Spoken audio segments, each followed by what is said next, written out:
Espiritu Santo. Amen. Panginoong Hesukristo, babalikan namin ngayon sa aming mga puso at isipan ang iyong mapagpakasakit na paglalakbay patungo sa Kalbaryo upang maganap ang pagliligtas mo sa amin. Aalalahanin namin ngayon na ang iyong paghihirap ay tanda ng iyong wagas na pag-ibig. Ang iyong pagpasa ng krus ay salamin ng pag-ako mo sa aming mga kasalanan. Ang iyong pagpapakasakit ay sukatan ng iyong pagpapatawad. Panginoon, sisimulan na namin ang pagtahak sa daan ng krus. Pangunahan mo kami sa pagbagtas ng iyong mga yapak upang ito ay maisagawa namin ng may pagsisisi sa mga nagawa naming mga kasalanan at pagpapahalaga sa iyong ipinamalas na pag-ibig sa amin. Luwalhati sa Ama, sa Anak at sa Espiritu Santo, kapara ng sa unang-una, ngayon at magpakailanman at magpasawalang hanggan. Amen.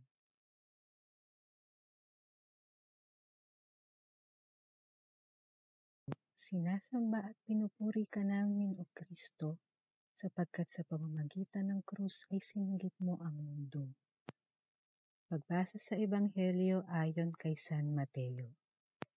Samantalang sila'y kumakain, dumampot ng tinapay si Jesus, at matapos magpasalamat sa Diyos, kanyang pinagpira-piraso at ibinigay sa mga alagad. Kunin ninyo ito at kanin. Ito ang aking katawan, wika niya.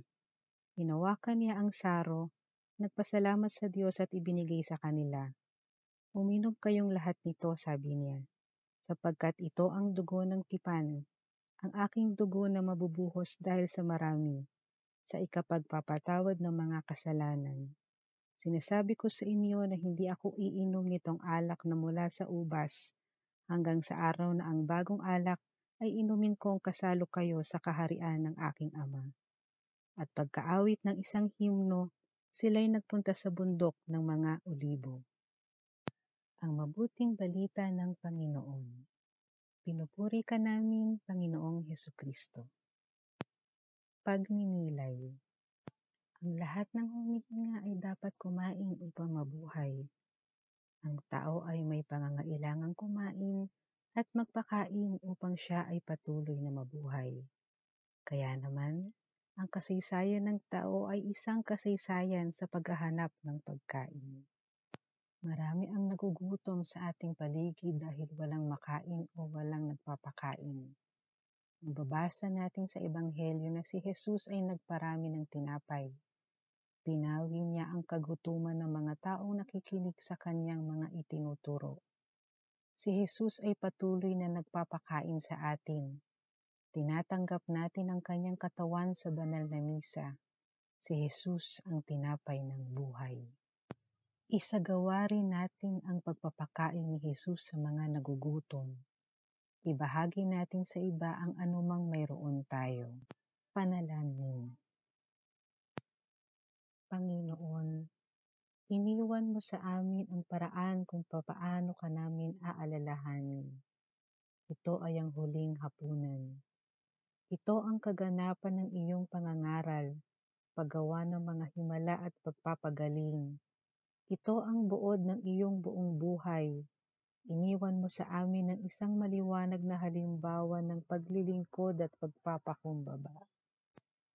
Ang banal na Eukaristiya ay iyong itinatag sa huling hapunan. Kami ay nagiging bahagi ng iyong katawan. Nakikiisa kami sa iyo at ikaw ay nananahan sa amin. Binibigyan mo kami ng tunay na pagkain na hindi lumilipas, ang tinapay ng buhay na maghahatid sa amin sa buhay na walang hanggan. Maglalaan kami ng panahon sa iyo. Magsisimba kami tuwing linggo at pistang pangilin. Ikukumpisan namin sa pari ang aming mga kasalanan. Ihahanda namin ang aming mga sarili sa pagtanggap sa iyong mahal na katawan. Luwalhati sa Ama, sa Anak at sa Espiritu Santo, kapara ng sa unang-una, ngayon at magpakailanman at magpasawalang hanggan. Amen.